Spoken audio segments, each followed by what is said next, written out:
Okay, so I took the details off and I am going to merge these all together.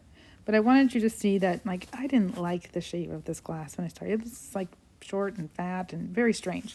So I decided what I'm going to do is I'm going to go to transform and I'm going to change the shape of this glass to make it a little wider, narrower, just a little bit better to me. So that's possible, just so you guys can see that.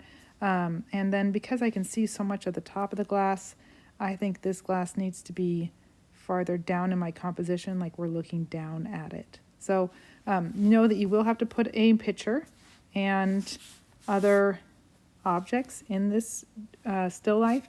But you can either have a glass like this or a glass like this. Either one, try to make it look 3D using the two merged styles, and just choose one glass, put it down a little bit to the right or to the left, and that's what you're going to start with. The next thing we're going to do is the picture. So we'll move to that next thing in our next video.